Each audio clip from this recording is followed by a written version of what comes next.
Broadcasting live from the Zimmer Communications World Headquarters. Great news for the American people. This is Wake Up Mid-Missouri with Branden Rathert, featuring Stephanie Bell, News Director Brian Houseworth, John Marsh, and Hannah, the producer. This is why we listen to you. Get ready, pal. And now, here's your host, Branden Rathert.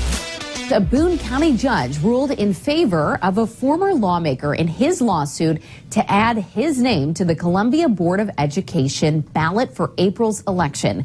Now, the judge heard arguments over whether Chuck Basye, who tried to file before the state-mandated deadline but didn't follow district filing instructions, should be added to the ballot that has already been finalized by the school board. Well, the judge ultimately ruled the district broke the law by not allowing Basye to file. Columbia Public School District broke the law. Pow. Uh-huh. Somebody had a good day yesterday.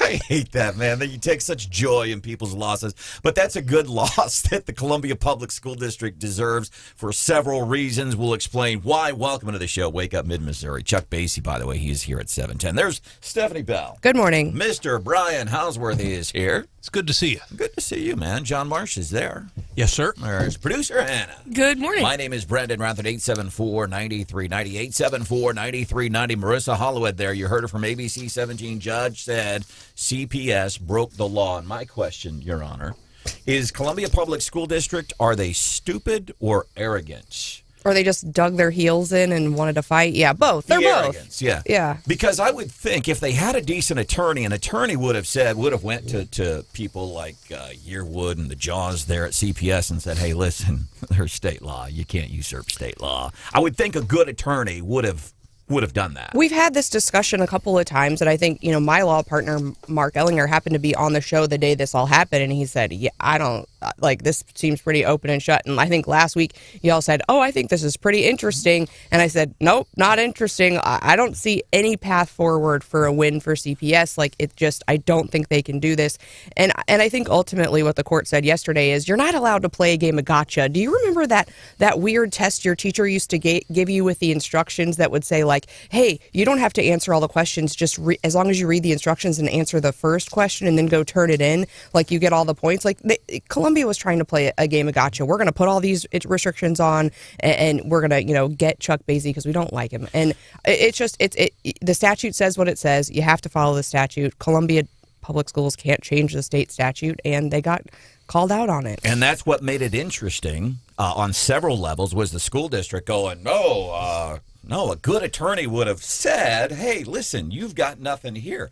The other thing that made it interesting, you had a former state rep who sat on the education committee, very powerful position chairman in the House running, and then the school board. Now, the most interesting part, you have a judge saying you broke the law. And by the way, in my opinion, they've broken the law for several reasons, but this is the only one I think that a judge has said they've broken the law. And he made it very clear that they violated the statute. But Stephanie, to your point, I stand by what I said last week about it being interesting. I was there. I sat through it. It was a 2-hour trial.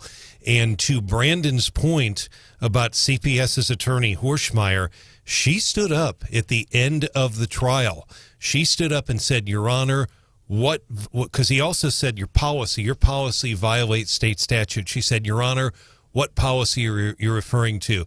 The judge looked frustrated, and he said, I've issued my ruling. We're done here, basically, is what he said. So, but bottom line, guys, what I'm not sure about, and we'll have Basye on again at 7:10 because I talked to him right outside the courthouse and in the courtroom yesterday. The judge has given the plaintiff, Brent Hayden, who's Basye's attorney, till 5 today to file a judgment. But we don't know if they're going to appeal because Michelle Baumstark's statement doesn't say anything about an appeal. And Basye, it looks like he'll be on the ballot, but it's not. They didn't come out and say that, but it looks really good. But there's also the possibility of an appeal. And the other thing, so then Brianna Lennon, the Boone County clerk, who we've enjoyed a very healthy professional relationship with Brianna Lennon over the years, she wanted the judge changed. So I think that was a play. Let's try to get the answer we want. So when we talk conspiracy theories. And I'm not saying this is a conspiracy. I'm not saying Brianna and the Jaws for the school district and Yearwood and these folks got together and said, hey, listen, here's how we're going to play it out. And Brianna, if this doesn't work, you ask for a different judge. Maybe it's that mindset. Let's do whatever we can to break the rules. As a judge now said, you didn't just break the law or break the rule. You broke the law. What was it like in the courtroom yesterday? Oh, it was a lot of people in there. Obviously the former state representative Chuck Basye was at the plaintiff table with Brent Hayden. There's a second attorney, and I didn't catch his name. Horschmeyer was there. Then you have all the interveners. Charles Dykhouse, who's the lawyer for the county. He was there. There was another person that was on video. Packed courtroom, and then right to my left, I mean, a lot of reporters there, but Brianna Lennon was sitting right to my left, one of her aides as well. And she's an attorney herself, right, Brian? Yeah, she's an attorney. She did not speak, but I did check with Brianna as I was leaving, and I made sure I was understanding the ruling correctly, and she said, yes, that's how she interpreted it as well, so how we've described it. But this judgment by 5 o'clock today to me is going to be interesting.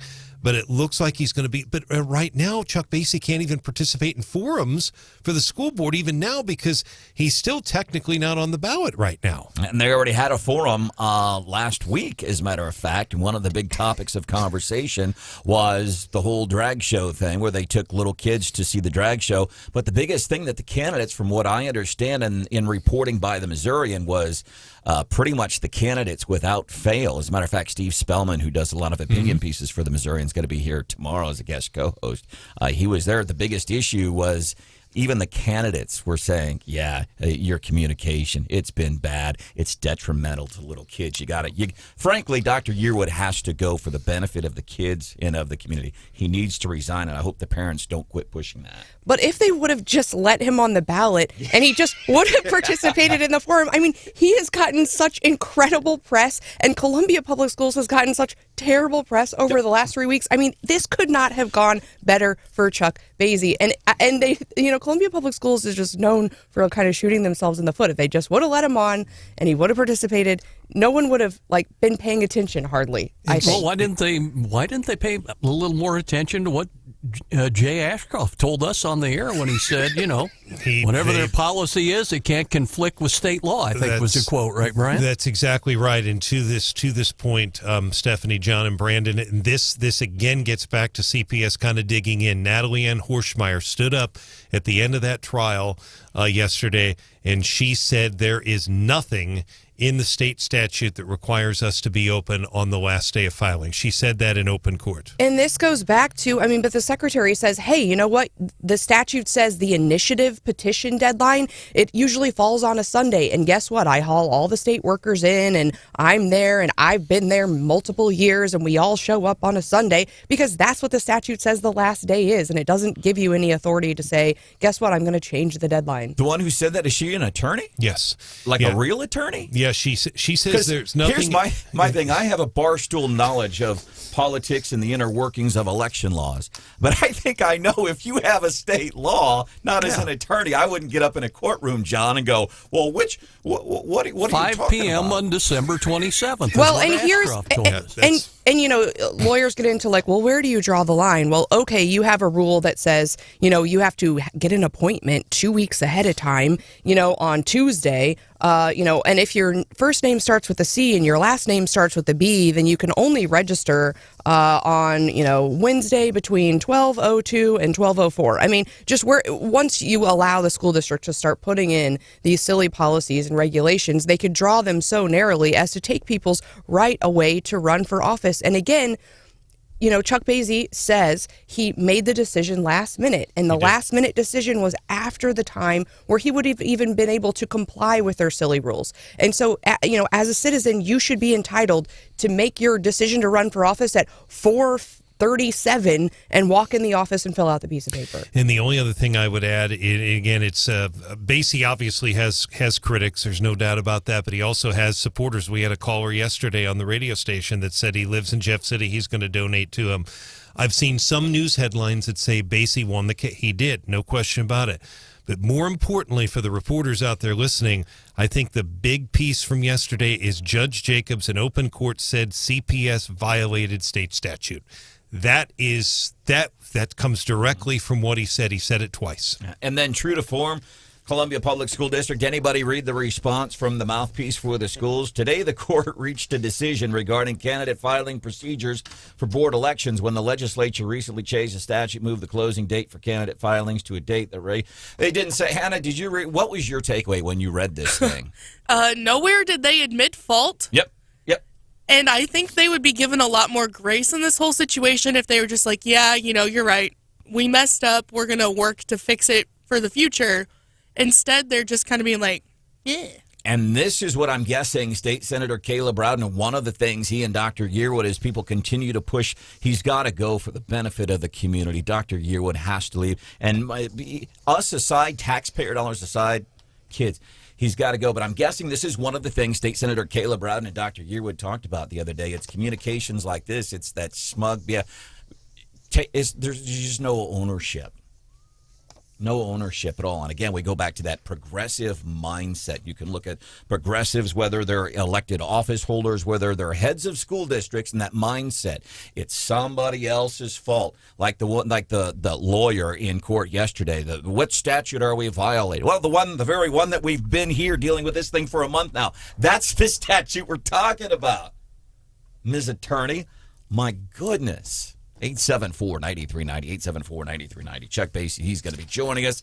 710, what was it like for him yesterday? And the other thing, Columbia Public School District is saying we remained consistent with current procedures for all candidates rather than change them for certain individuals.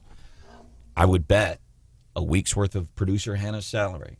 Come on. If it were somebody other than an intelligent conservative, they would have made an exception and opened the board office and let them run. I'll bet you $1 million, man. I'll bet you $1 million because the Columbia Public School District, their reputation precedes them, and they are consistent. That's the one thing they did get accurate in this email. They are consistently poor with communications to the detriment of kids, to you, the taxpayers, and ultimately to the Mid-Missouri community as a whole. By the way, so there's a response from the Cincinnati mayor, Travis Kelce, after he called him a jabroni. By the way, we did not use that word on the show enough yesterday. Has someone printed that on a T-shirt yet? Jabroni. Yes. Okay.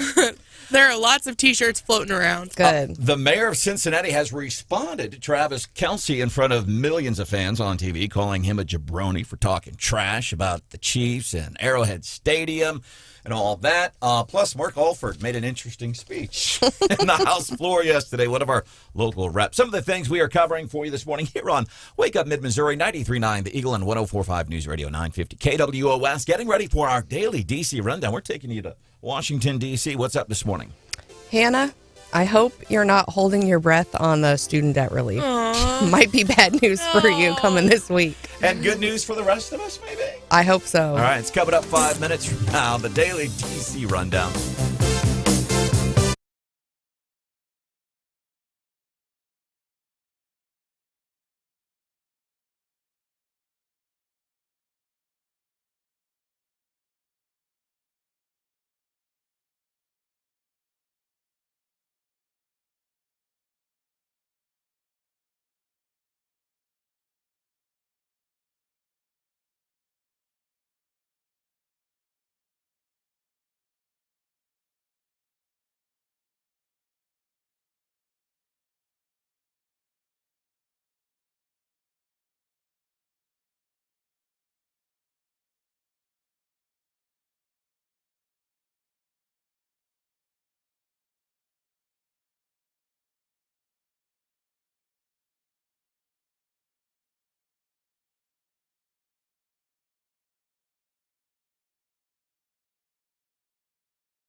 White House caves to House Republicans, going on to say the vast majority of Americans have returned to work and resumed their lives months ago. Yet the Biden administration has lagged behind, attempting to keep things shut down under the guise of COVID. All right, that's getting us into today's Daily DC Rundown. So I heard this first story that Steph's going to do. I'm like, what?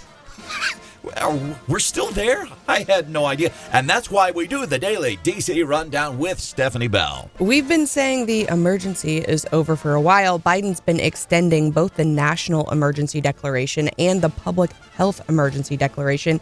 And now he's saying, I'm going to end it, but not yet. I need it to extend through May 11th so we can have transitions and all of this stuff. The House Republicans have been saying, no, we're bringing resolutions to the floor to end them immediately. Biden says that would be dangerous. Either way, Hannah, I don't know. Now that all sides agree that there's no health emergency, I'm nervous for your student debt relief because that was all on the basis of an emergency and it's tied up in court still. Have you gotten any of those middle of the night emails lately? I haven't heard anything for a long time, which is also concerning. So I wonder if they're saying, okay, emergency's over, which again, I'm stunned. I didn't know we were still in and I probably should know these things, but whatever. I wonder, is it over? Because now, you know what? We've got doctors saying, these vaccinations really do nothing for younger kids. We've got doctors on CNN saying, you know what?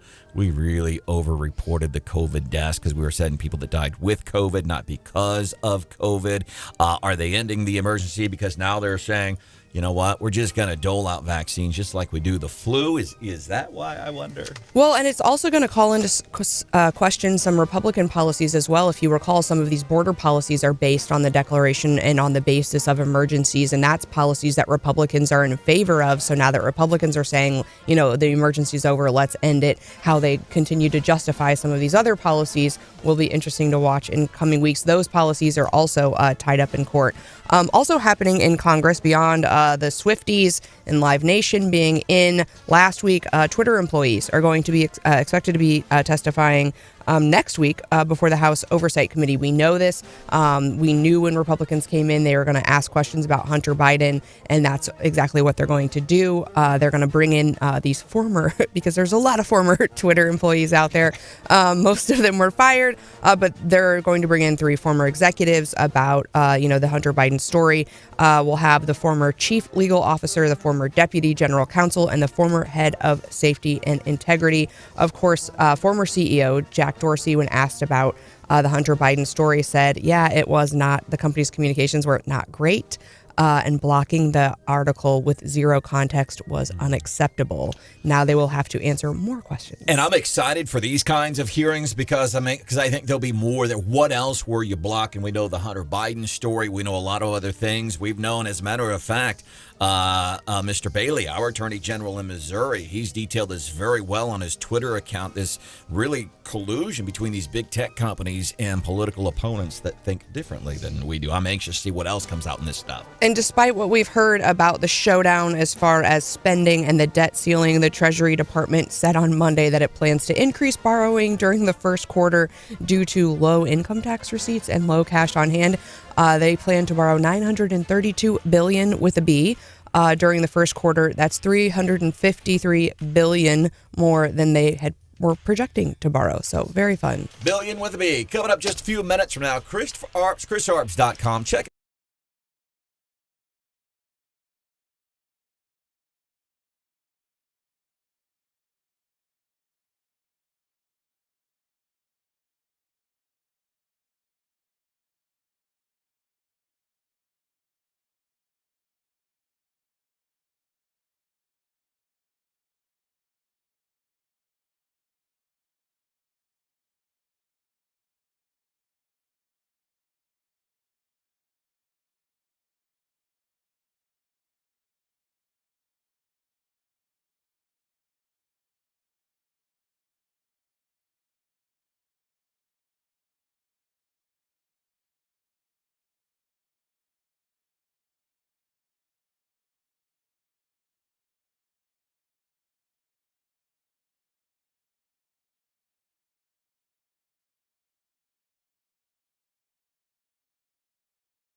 Hi, I'm Becky Arps, and I am so excited that you get to experience a bit of the thoughts I hear every single day. Enjoy. Chris Arps from the website chrisarps.com. See him on Newsmax TV all the time. Does a lot. Joining us on the show, Chris Arps. Welcome in, bud. How are you? Thank you. You know, I've been meaning to ask you this. You know, since we started the Chris kind of opening for me, and you do your intro of me, but then that person does Chris real loud, and you have to delay your intro to me. Does that mess you up? Does that bother you? What's messing me up is your question. I don't understand it, Chris. That's what's messing me up. Hannah is... Well, like when you're like introducing me and you're saying something, and then that voice goes, Chris, and then you have to stop because you can't really talk over it. It'll... No, that's how gifted I am, Chris. Really? Welcome to the show, bud. How are you? Thank you. Good morning. I'm doing great. How's everybody doing there today? We are doing well. John Marsh, Stephanie Bell, producer Hannah. Brian Houseworth is here. Former State Rep Chuck Basye, who won his judge saying yesterday, I saw that. Yeah, Columbia Public School District broke the law relating to Chuck Basye's candidacy for school board. So you've been following that story, Chris? Well, no, actually, I saw a headline this morning on Facebook. Somebody just clipped it. I thought this was dealing with, honestly, the transgender school issue. I didn't know it was a separate thing. You know, I don't live in Columbia, so can you enlighten me a little bit on that? That's a whole other issue. Former State Rep Chuck Basye decided he was going to run for school board in December, and Columbia Public School District, they decided they would keep him off the ballot. And everybody with any amount of intelligence, I'm shocked, frankly, at CPS's attorney yesterday in the courtroom. Well, what law did we break? Because everybody from the get-go is saying you can't have a local electioneering body with laws that usurp that of the state laws. It seemed even to the point that Stephanie says, I just don't think this is interesting at all because it is that cut and dried. And according to the account of Brian Houseworth, who was in that courtroom yesterday, he's like, yeah, the judge was, he said, seemed almost frustrated. So Chuck Basye, he wins the case. Now the next thing is to actually physically get him onto the ballot. Okay, I have one more question, and then we can move on. So what was the rationale the school board was using to keep him off the ballot? They just said they implemented a policy, and they applied it equally to everybody. And essentially, you had to get an appointment like a week before filing closed, and then their office was closed on the day that he wanted to file, and so... So the way the filing deadline is trying to be unsuccessfully being in effect implemented by CPS. Well, so we know what the state laws are, but we are Columbia Public School District. We are going to make our own rules, and it had to do with timing X number of Tuesdays prior to the municipal election, and a judge in a courtroom in a court of law said yesterday, said, yeah, no, you can't do that, man. What are you thinking? Okay, one more question. Wow, I know you're supposed to be questioning me. So was this new rule implemented just for him?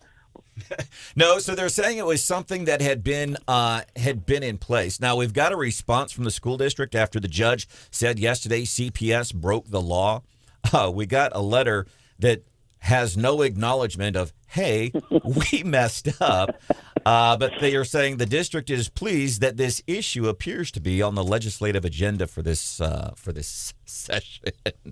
Again, one of the things that I always compliment the Columbia Public School District on is they are consistent with their idiocy and what they do. And here's the thing, we laugh, Chris, but the superintendent, they brought negative national news coverage. Again, the Columbia Public School District did to all of mid-Missouri. They brought national news coverage, negative news coverage to all of Missouri. We had to rely on a tight end for the Kansas City Chiefs to call a mayor of Cincinnati a jabroni to get anything positive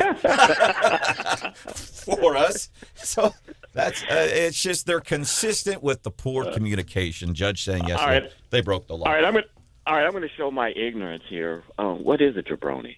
I heard that, yes. What is that? So we GTS this. We went all official after Travis Kelce called the Cincinnati mayor a jabroni for basically taking digs at us. Official meaning of jabroni?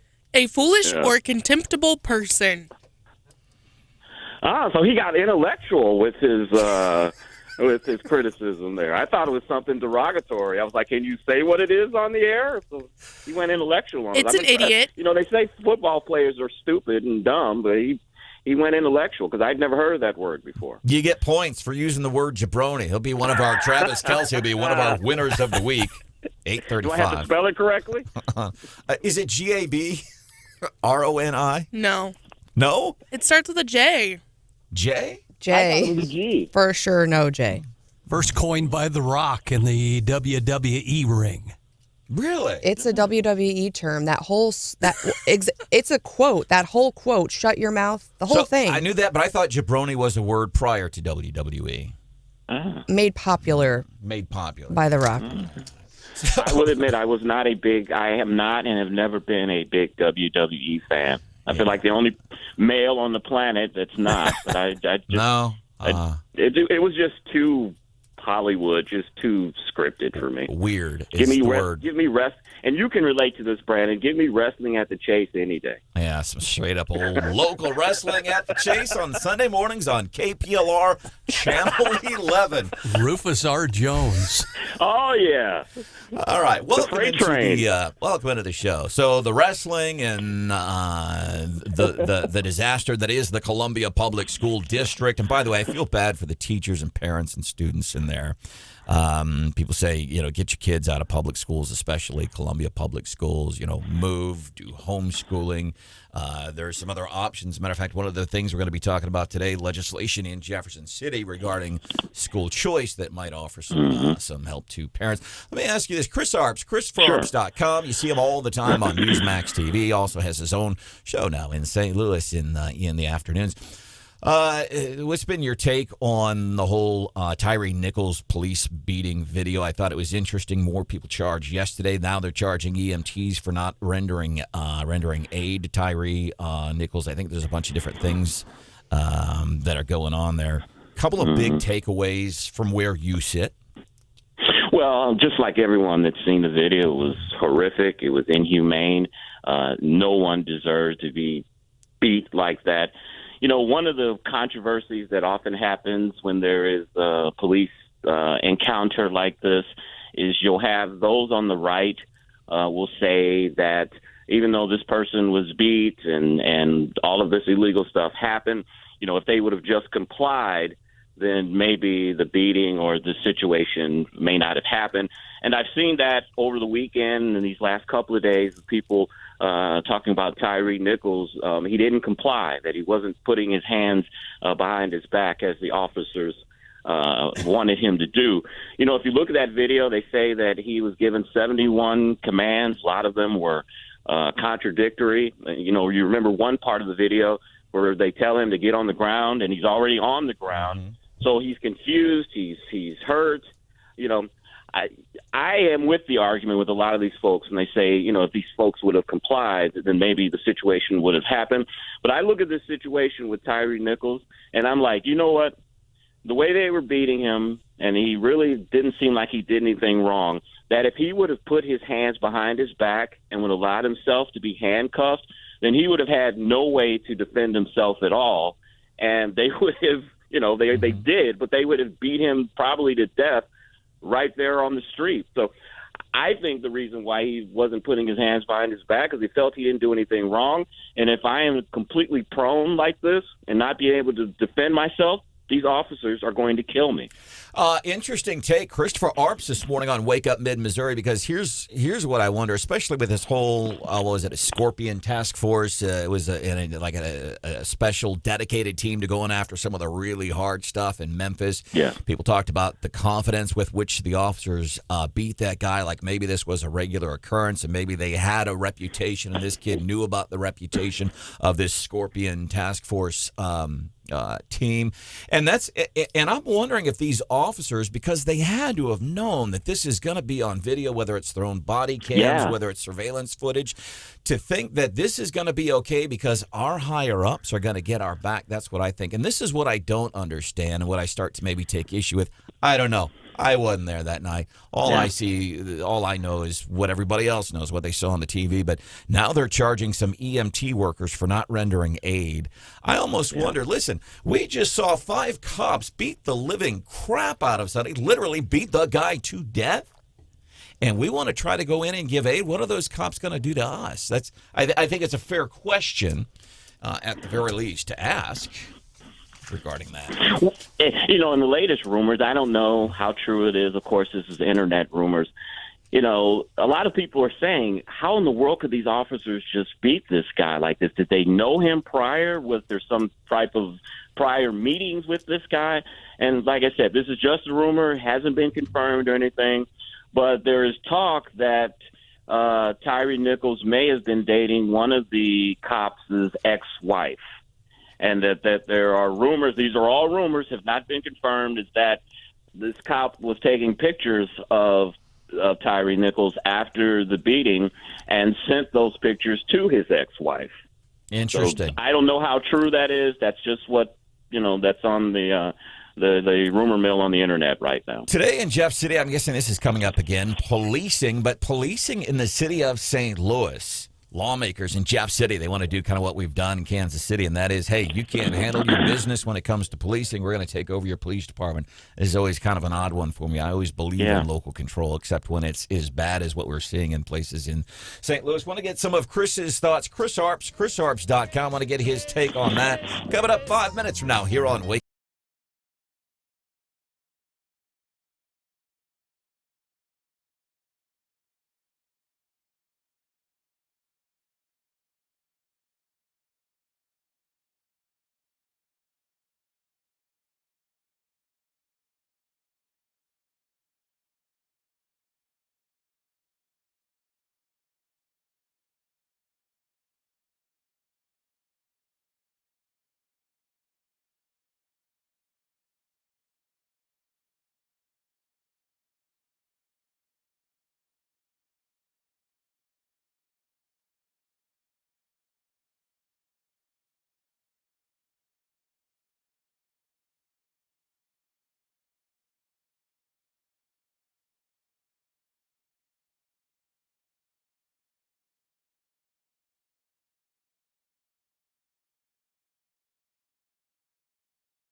I disagreed with Pelosi on everything, but I'd be cordial. I'm cordial to everyone. Like you said, I'd shake the president's hand, whoever it was, Sure.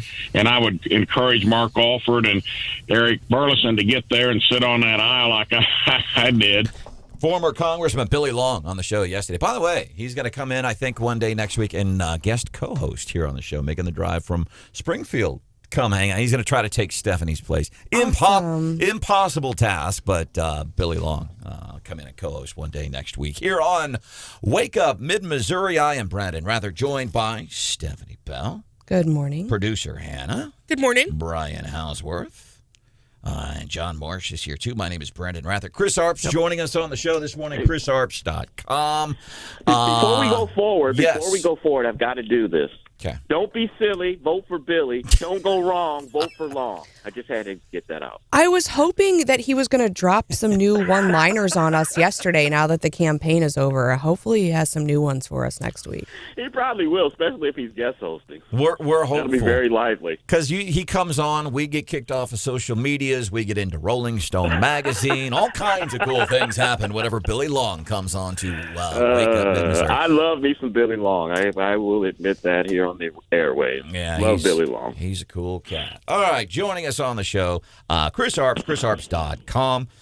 Talking about St. Louis cops, and Marsh and I were talking about this. And Marsh, you had kind of an interesting question that you wanted to ask Chris Arps.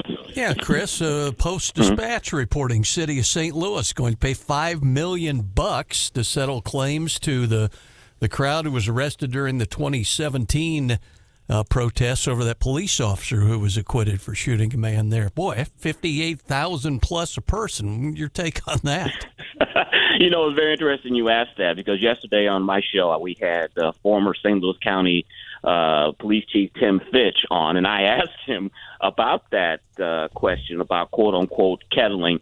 And he told me until that term was used back then, he had never even heard of that term before, kettling. That was not a police term. And look, if you are out during a situation where there is rioting and burning and looting and the police are outmanned and the best vehicle that they have to try to restore order is to have all the people that are in this particular area cordon them off so that they're all arrested, and we'll figure out later who was doing nefarious things and who wasn't. I don't have a problem with that personally, but it's the city of St. Louis. I'm sure they found a favorable jury, and these folks are $58,000 richer today. Our guest, Chris Arps, chrisarps.com. The other thing happening, and I'm guessing today, right here in mid-Missouri, lawmakers in Jeff City talking about legislation that would allow the state to take over control, in effect, of the St. Louis Police Department, much like we do over Kansas City's police department. I get torn about things like this. I believe in local control. But when it's this bad, you got to do something. Where do you fall on this, Chris? I'm confused about this because you remember for years people were talking about St. Louis needs to have control of its police department. This is an old rule from the Civil War where the state controlled the police departments in Kansas City and St. Louis. We need to have control back. Local government is best. We have that for a few years, and then we see crime is out of control. I asked former Chief Fitch about this as well. He said that the city leaders thought this was going to be a panacea with them being in control. But since they do control the police, there's so much infighting and politics involved in it that the city has gotten worse when it comes to police control, police and crime. So, look, things are so bad here, and if giving police control back to the state helps curb some of it, then I'm for it. Scott Fawn, Scott Fawn, hosts the TV show This Week in Missouri Politics, airs every Sunday on KMOS locally, airs on ABC affiliate in St. Louis and in Kansas City. He also has Missouri Times. But he asked me one time, we were talking about some of the work that former Attorney General Eric Schmidt had did in going after a local school district here. Guess, incidentally, which school district it was.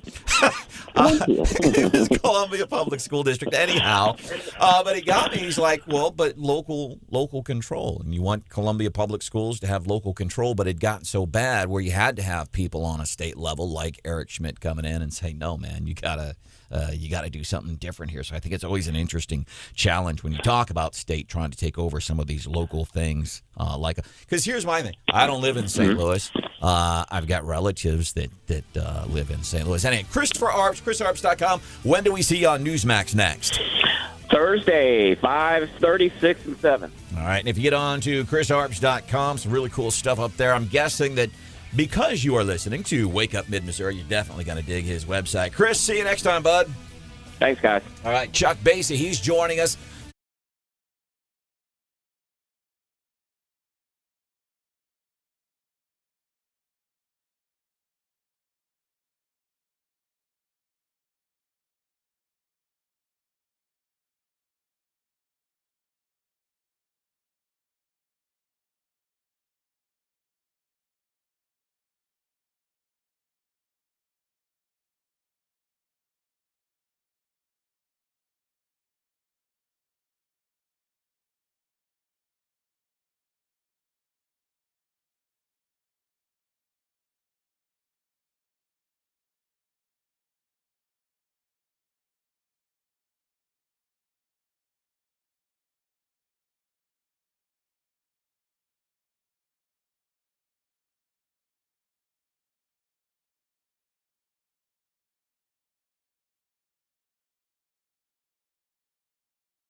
what is happening. Broadcasting live from the Zimmer Communications World Headquarters. Great news for the American people. This is Wake Up Mid-Missouri with Branden Rathert, featuring Stephanie Bell, News Director Brian Houseworth, John Marsh, and Hannah, the producer. This is why we listen to you. Get ready, pal. And now, here's your host, Branden Rathert. A Boone County judge ruled in favor of a former lawmaker in his lawsuit to add his name to the Columbia Board of Education ballot for April's election. Now, the judge heard arguments over whether Chuck Basye, who tried to file before the state-mandated deadline but didn't follow district filing instructions, should be added to the ballot that has already been finalized by the school board. Well, the judge ultimately ruled the district broke the law by not allowing Basye to file. The district broke the law. ABC 17's Marissa Hollywood last night in the news following word that Chuck Basye did indeed win that case against the Columbia Public School District. The former state representative joining us on the show right now. Chuck, first of all, congratulations. And I want you know the gig here. We just asked for complete honesty. Walking into that courtroom yesterday, we heard everybody from the Secretary of State, the state's top election officer, saying right here on this radio station that CPS is absolutely positively wrong, to the point that if they had a good attorney at the Columbia Public Schools, this probably would not have even gone this far. Did you have some nerves going into the courtroom yesterday? You were nervous about how it was going to turn out. Not necessarily how it was going to turn out. I was a little bit nervous. You never know how it's going to turn out in front of a court. But, I think the law was pretty clear the way I read it many, many times. And there's only one attorney that I had heard said that they thought that the school district would prevail. And that wasn't the district's attorney. That was somebody else that I saw on social media. But so many people, attorneys, said it was just clear cut. And matter of fact, I think Stephanie's law partner, that Mark Ellinger, said it very clearly a couple weeks ago when this was just starting to surface, that it was pretty open and shut case. So I think Brent Hayden and his team, the other young man that was with him is Caden Guyman. He's from Ashland. They just both did a fantastic job. I'm very proud of them. And that's the thing. Like everybody said, duh, why are you even pushing this? And I want to get your opinion. My take is the Columbia Public School, and who is the attorney, by the way, you saw on social media who said they thought the school district would win? I want to know that name so I know to never hire them for anything, because this was so simple. Yeah, I believe it was a gentleman out of Jeff City. It was just a comment. Okay. That's fine. Yeah, I think I can't remember his last name. It's Tackett, I believe. You might have been a prosecuting attorney for a while. Stephanie probably remember. Ooh, I know what you're talking about. Yeah. Do you think the Columbia Public School? I believe, as a matter of fact, we got a statement from the jaws of the school district yesterday. We've consistently followed this law. I don't believe if it were anybody other than Chuck Basye, I believe they would have made they would have made it possible. So. Everybody and their mother-in-law apparently knew this is cut and dried. With that in mind, is the Columbia Public School District, are they that inept? Are they that stupid? Or are they spiteful that they would push this? Which one is it? Are they stupid or spiteful? I really don't know. I don't want to get into name calling, but I think they got very, very bad legal advice. This law firm is out of St. Louis, and the one they're using against Wayne Sells, I believe it's a law firm from Kansas City. I guess there's a shortage of lawyers here in mid-Missouri, so they have to go to the outskirts of the state to get legal help. But I can imagine this is going to be a huge legal bill for the school district, but they kind of act like the federal government in a lot of respects. They think they have unlimited resources, and they waste money, not just on legal fees, on a lot of things. So they definitely they claim they want diversity, equity, and inclusion. The buzzwords nowadays. They sure don't want diversity of political opinion on that school board, and it's clear that they fought so hard to keep me off the ballot that's the case, and they sure didn't want me included in anything. So Just look at what they've done to other conservatives. They've cut the mic on Marissa Hagler. Mm-hmm. They've, in my opinion, they've treated John Potter fairly rudely on occasions. There was a local dentist, I don't want to mention his name, that 20-year Army veteran, a very prominent dentist in Columbia, South Columbia. He had the audacity to go past the 3-minute mark when he was trying to advocate for his children to get back in the classroom. They escorted that man out with the law enforcement that were present.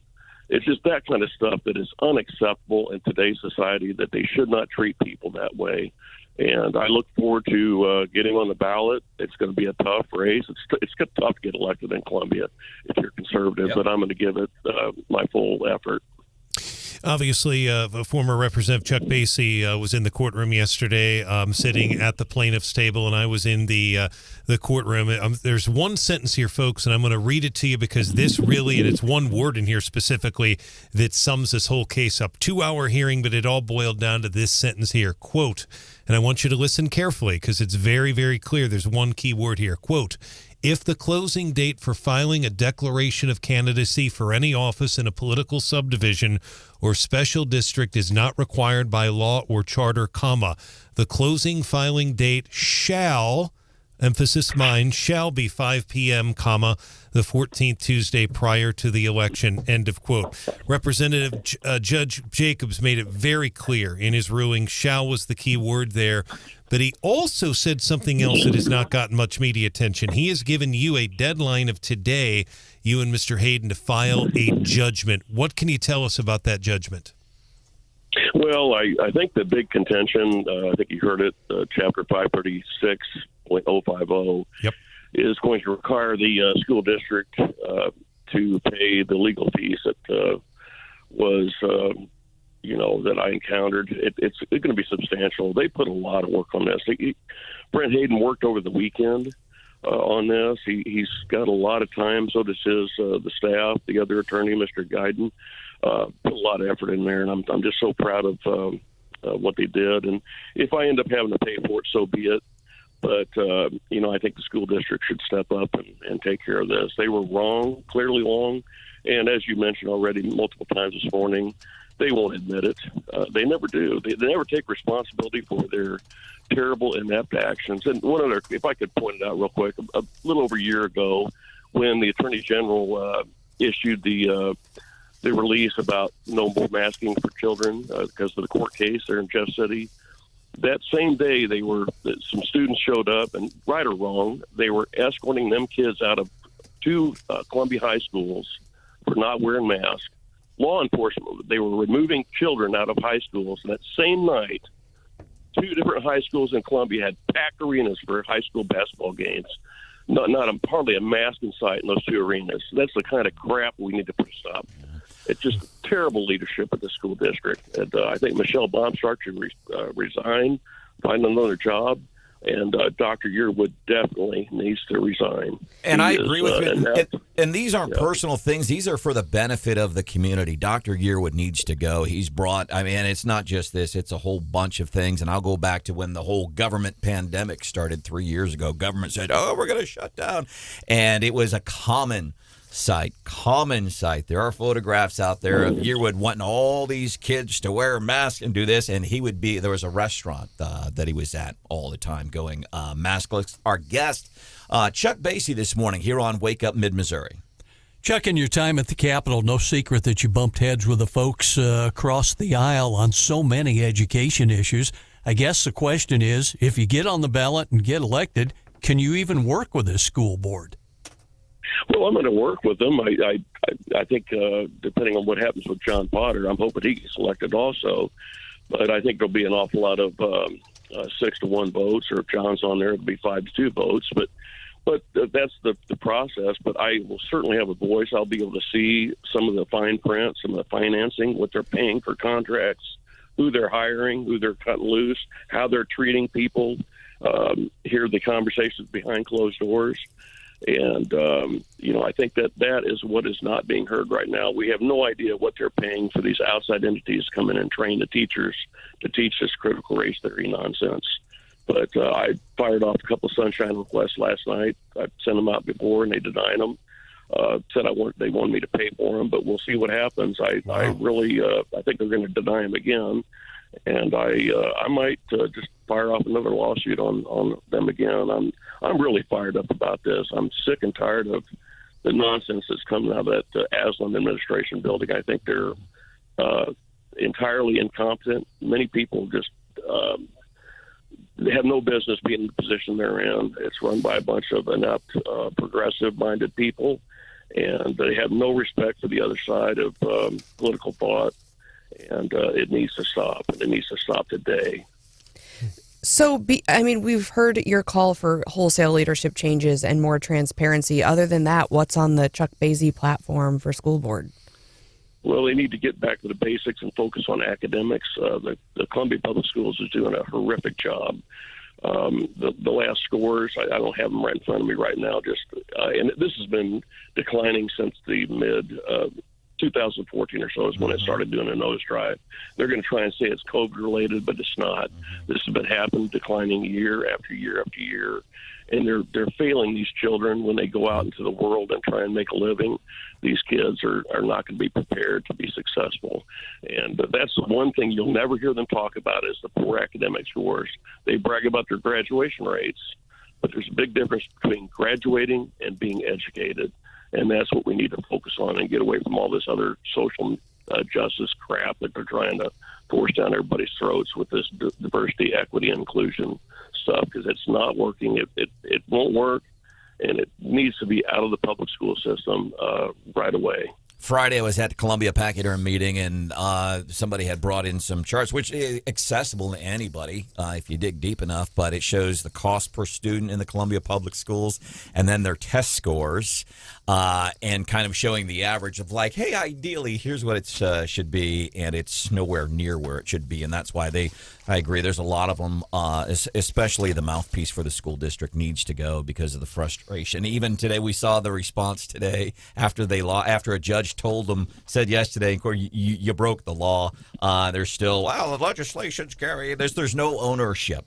No ownership of mistakes, and it is a whole litany of things. And I'm hopeful that parents that are even parents that want the woke and all this, I hope even those parents will start to realize, you know what? Dr. Brian Yearwood, he's bad not just for our schools, for our kids, for our taxpayers. He's bad for the whole community. He's got to go. Former state rep Chuck Basye, and ideally a name we will see on the Columbia Public Board of Education as a candidate for the Columbia Public School Board of Education. Anything else you want to add before we let you go? No, I sure appreciate the time, as always. I enjoy listening to your show, and you guys do a wonderful job. Thank you so much. All right, Chuck Basye. Coming up just a few minutes from, by the way, yesterday we were talking, who was the Tom Hanks is drinking champagne, and he puts Coke in it. Well, it kind of happened by accident, and he said, it's not bad. Now people are doing it on purpose and calling it cocaine. So I was telling Stephanie, because it's before her time, there was an old TV show back in the days, late 70s, early 80s, Laverne and Shirley, and it came on right after Happy Days, one of the most successful spin-off television shows of all time. It was the most watched TV show for 3 years in a row. I was telling her one of the characters on the show put Pepsi in her milk.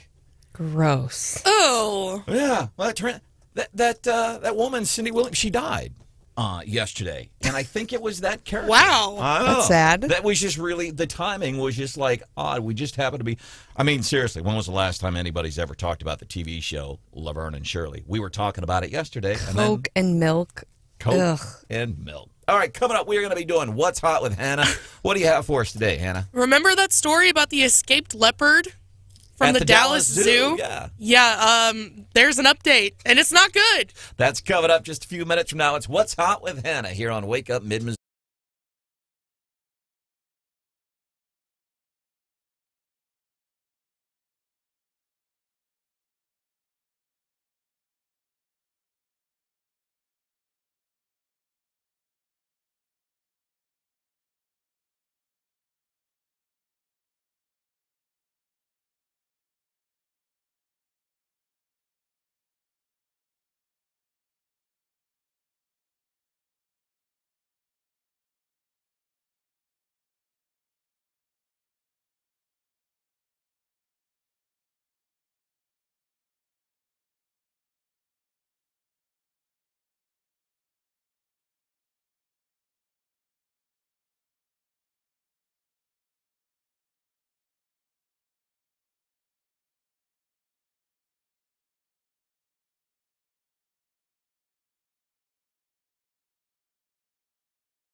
morning, 7:25-ish, which means it's 7:27. Time for What's Hot with Hannah. I did a story for What's Hot with Hannah a couple weeks ago. It was around the time the Boone County Cougar was on the loose.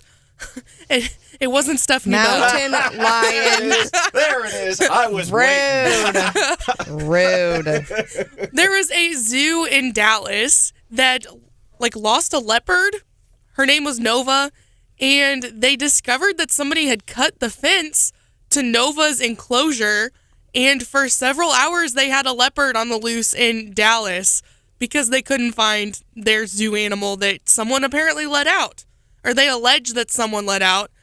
Now it's happened again, and the Dallas Zoo is missing 2 monkeys. And they think that someone once again cut the fence. So this is kind of scary. Right? Because I'm thinking, okay, if you're doing a zoo, isn't that one of the first rules? You make sure that those enclosures are about escape-proof, including you make it so that the fences just can't be cut by some Joe Blow that shows up with landscaping equipment at the Dallas Zoo. Yeah, I mean, they said that, so zoo officials are saying the 2 monkeys shouldn't have wandered off very far from their enclosure. So they actually think that whoever might have done this actually took the monkeys this time. And what do you do with 2 monkeys? I mean, honestly. Hey, you want to see my pet monkey? I mean, if you get 5 of them, you can start a radio show in mid-Missouri. But there you go. With 2 of them. Get them to fill in and guest host, maybe. The best thing about that leopard that was, didn't they find it inside the zoo, but it was up in a tree the whole time or something like that? Something like that. I don't remember the details. And I just envision knowing cats, that smug attitude of cats like this leopard up in the tree, just watching these people in a panic searching for over the past couple of days, and she's just up there just eating a penguin. But if somebody is going around cutting the fences on these enclosures, what happens if they cut the fence on the lions or the tigers or something? That's a little scary. That would be a little harder to detain in Dallas, I would imagine. It's a new kind of terrorism, almost. Let's terrorize people by freaking them out by cutting loose these deadly animals from Africa. If you're a Chiefs fan, you might want to know what this sound is. What is that sound? It happened in Philadelphia during their celebrations the other night as they're heading to the Super Bowl. We'll cover that coming up 7:35. And a speech that one of our local congressmen made on the House floor yesterday. We'll highlight that for you. Has America been fair?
why are we starting so early? Take into context 4 years ago, Hallie, there were already 10 Democrats running for president on this date 4 years ago. That's Vaughn Hilliard on MSNBC. He's all hopped up on Mountain Dews and Red Bulls, it sounds like, but he's all hopped up. They've got him on the campaign trail. They've been following Trump around in South Carolina, and the person sitting at the desk says, man, why do you get so excited about this? And he's like, because this is what I do.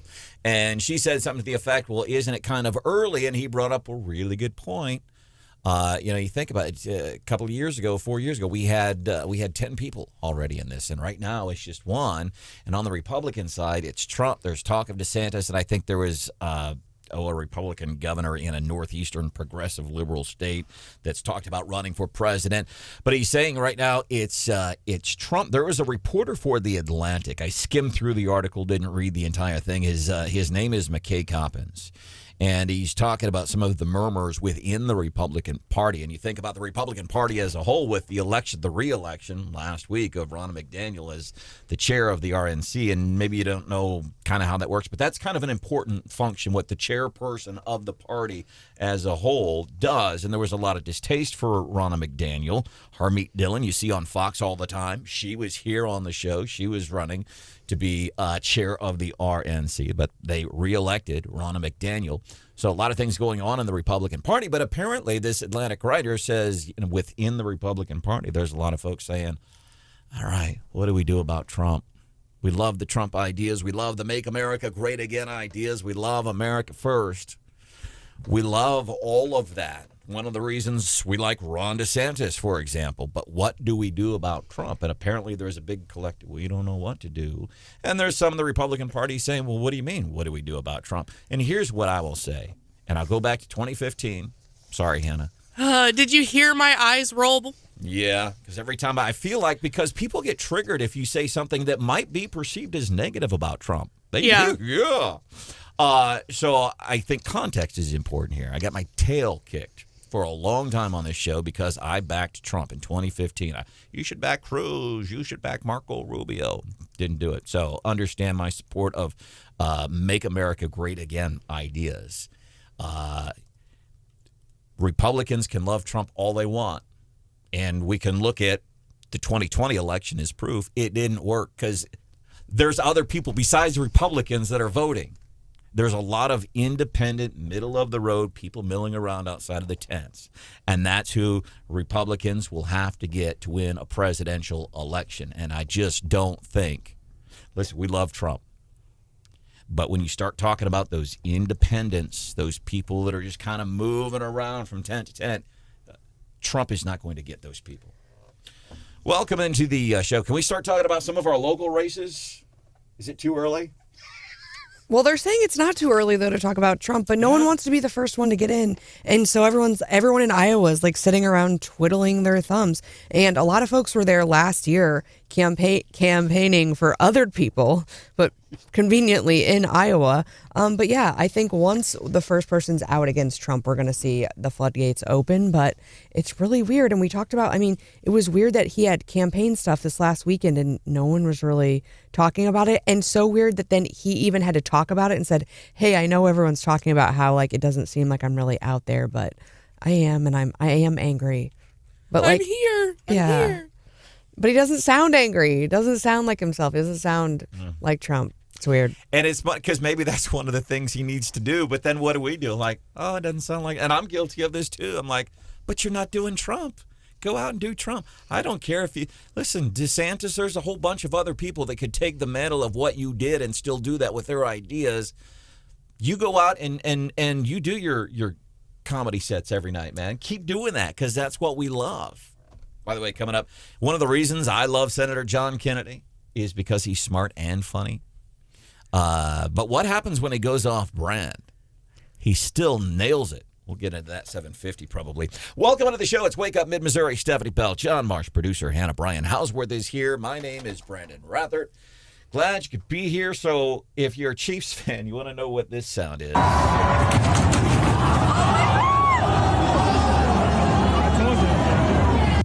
So that's celebrations. I think we handled our business here in Missouri Sunday night. I don't know that we did anything uber crazy. I know we went out and probably hung from the lampposts and stuff like that. But in Philadelphia, a bunch of fans, you know those glass bus stops, the plastic bus stop for public bus transit systems? Oh, yeah.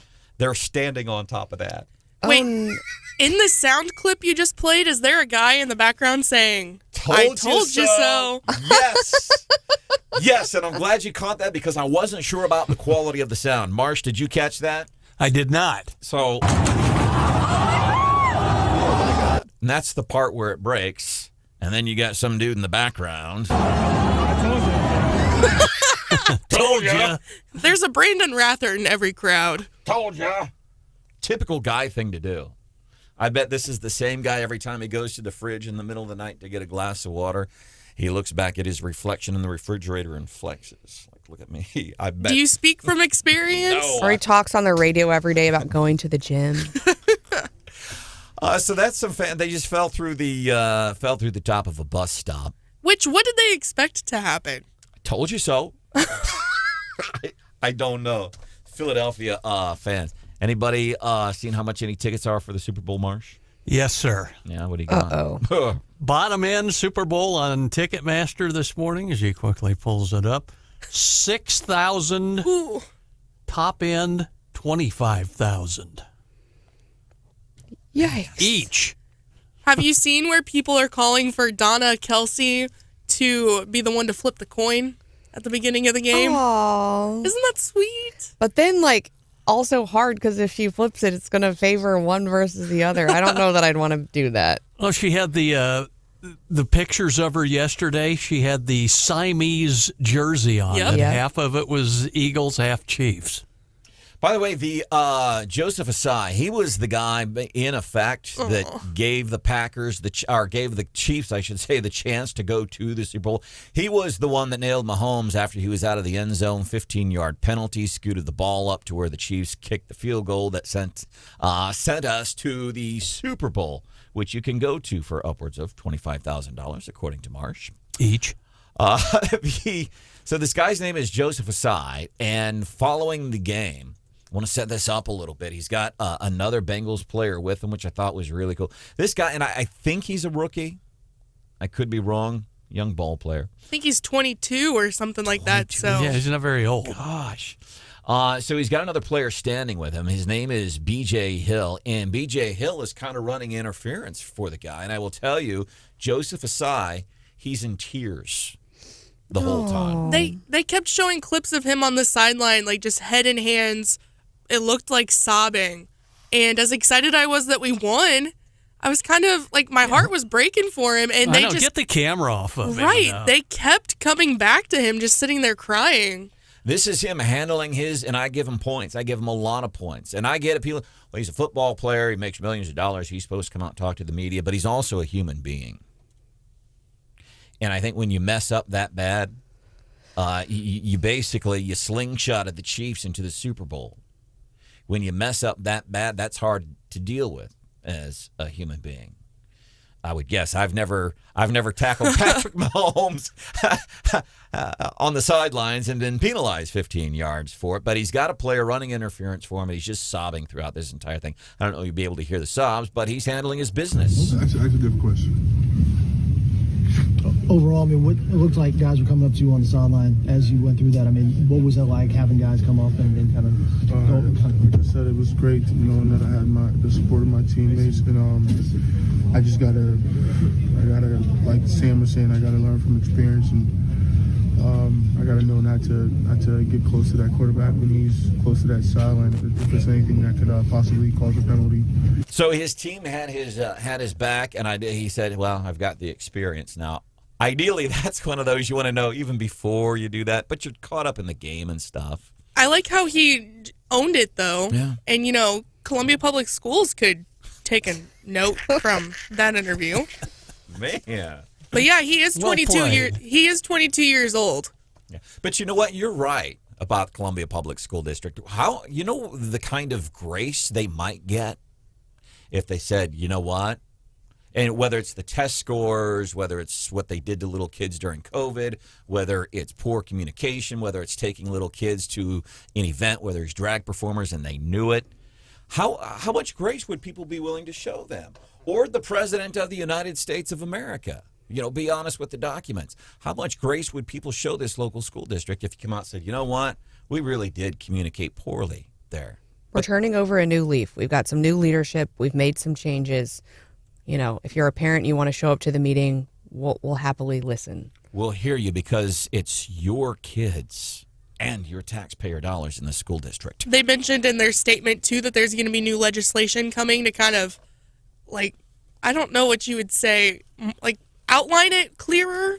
Outline the rules clearer? As it relates to election filing. Yes. So this is another thing. Judge saying in a courtroom yesterday, Columbia Public School District broke the law when they said Chuck Basye could not be on the ballot. They said, well, we have state law. I'm surprised, frankly, it took 2 hours in that hearing yesterday. That was pretty cut and dry. Uh-oh. FedEx driver. Jeff. Throwing fire. Get out of here, man. He text 874-9390 says, let's go Eagles. No. We see you. Coming up, by the way, one of our local congressmen, Mark Alford, gave a speech on the House floor yesterday. I'm wondering, was it the economy? Is it loosening restrictions on people in the ag industry? What was it? Well, spoiler alert, it was the Chiefs, but definitely worth hearing coming up at 8:10. Phone number 874-9390. Jim, welcome into Wake Up Mid-Missouri. What is on your mind? Hey, I just excited. I hope we get Chuck there on that school board. It'd be amazing if we can get him in there. But if it doesn't happen, I think legislators need to just pass a law that they can nominate one person on the board in every school district to represent, parents. Yep. Yep. Every school board, automatically one of the people are appointed by the legislator in every school district. Jim, thank you for the phone call. So that's what we're anything that will help, because you have these incredibly, in my opinion, ignorant and arrogant. That's a dangerous combination. That's exactly what the superintendent of the Columbia Public School District is. Eric, we have a note from a mom who says, hey, I'm one of the parents that complained. He won't meet with that one of the two parents that complained. He won't meet with her. She sent me the email. It's like, my gosh, man. Consistency. One of the things I like about Senator John Kennedy, he's consistently funny. And he's got that accent and everything. He is the funniest. He's my fave. Just wraps it all up. Well, what happens when he goes off brand? Well, he still nails it. Hear what he had to say regarding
We have turned back more than 32,000 illegal immigrants trying to cross into our country. We've arrested more than 24,000 criminals. We have seized enough fentanyl to kill every man, woman, and child in the entire United States of America. That's Texas Governor Greg Abbott. They are appointing a border czar for their state because the vice president, who is in charge of protecting the country, keeping the country safe there at the border, just not doing it. As a matter of fact, Senator John Kennedy from Louisiana, always like him because he's funny but intelligent at the same time. So what happens when he goes off brand? He's talking to him. He was being asked on Fox yesterday with Jesse Waters. He was asked about Kamala Harris handling of the border. And kind of a little different, because usually he'll go into like a 30 or 60-second comedy tirade. Oh, yeah. I mean, you have to wonder, does he have a comedy writer? Because he's just got like the best one-liners. I've seen him live, and the delivery is so good. And a lot of these people, have someone that write their speeches. But does he have a paid professional comedy writer? Probably. Or is he just that funny? I don't know. I want to know, though. That makes sense, John. Now that I think about it, Steph, because like even Fallon and Kimmel, they don't write most of their stuff, and I can even go to talk. Now I don't know about and I'm thinking of people like Sean Hannity, who's here today at 2:00 on the radio station. Most of the stuff, like their research and their stuff they do, Sean's not doing that. Sean's at the gym. Sean's getting ready for his TV show. He's getting ready for his radio. He's not doing most of that stuff. Yeah, you just show up at like 6, right? And you get the script from the writers here. Is that how it works? Pretty much. No, so it makes me think. I went to this speech at the Federal Society convention a couple of years ago in D.C. and it was Tom Cotton, and everyone was kind of like, it's going to be kind of boring. But the writing was so good. The delivery by him was amazing, but it was hilarious. But everyone had kind of agreed, like, yeah, I don't think he wrote this. But it was very good. So next time you see Senator John Kennedy on TV, that's what I'm going to do. I'm going to think every time I see Senator Kennedy on Fox, I'm going to go, Stephanie Bell from Wake Up Mid-Missouri wondered aloud one morning if he has a comedy writer. Is Letterman writing your stuff? And if you're listening and you're remotely writing Kennedy's stuff from Missouri, give me a call. I want to talk to you. Senator, he goes a little off brand here, not quite so funny, but pretty poignant. I know the vice president. I served with her on the Judiciary Committee. I like the vice president. I do not think she's been a good vice president. For whatever reason, every time she speaks, she shows us how much she doesn't know. I think she must do her research on Twitter. Not terribly funny, but pretty accurate, and therefore, I guess actually kind of funny.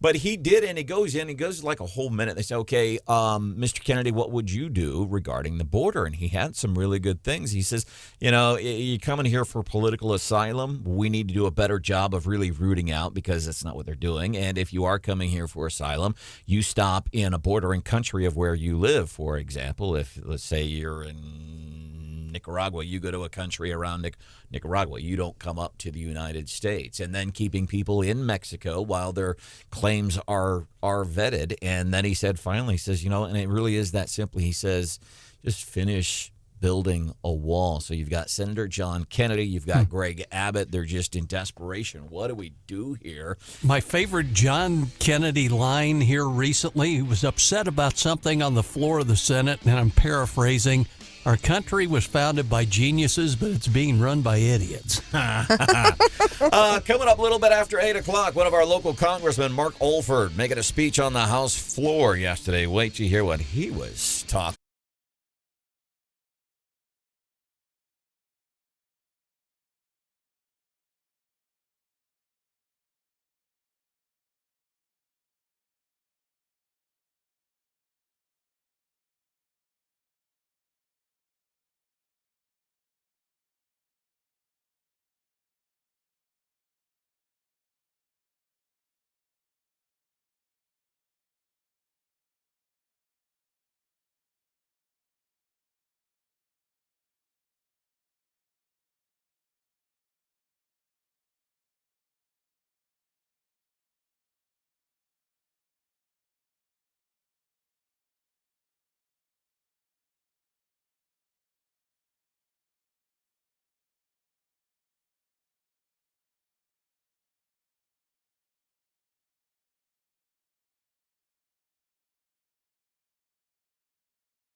my Kansas City Chiefs for their AFC championship and their berth in Super Bowl 57.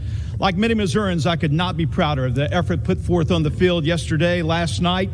Despite having an injured Patrick Mahomes, injuries to several key players, incredible amounts of outside noise, and the referees against them the entire game, the Chiefs made short work of the Bengals, and sent them off to the offseason. While I hope Eli Apple has fun in Cancun, I also hope that Mayor Jabroni and the rest of the Cincinnati fan base learned a valuable lesson last night. It is called Arrowhead. It is the loudest, toughest place to play in the NFL with the strongest fan base.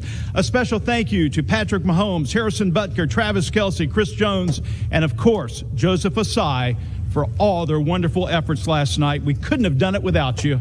And to the Philadelphia Eagles, we'll see you in Arizona. Go Chiefs! Mr. Speaker, I yield back. All right, Congressman Mark Alford's Alford. got jokes. Yeah. Who wrote that? Is it the same guy that writes for Kennedy? Also, that guy's going to go down in history as Mayor Jabroni. I'm sorry. That is hilarious. Imagine getting owned by Travis Kelce. We have the mayor's response, by the way, from Cincinnati. Okay. Really? Yeah, I'm anxious to see how he responded, but yeah.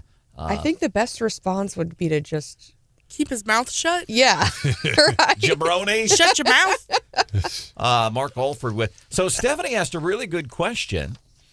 Marsh and I, we love any time that Senator John Kennedy gets up and does 2 or 3 minutes on Fox. It's worth the price of admission.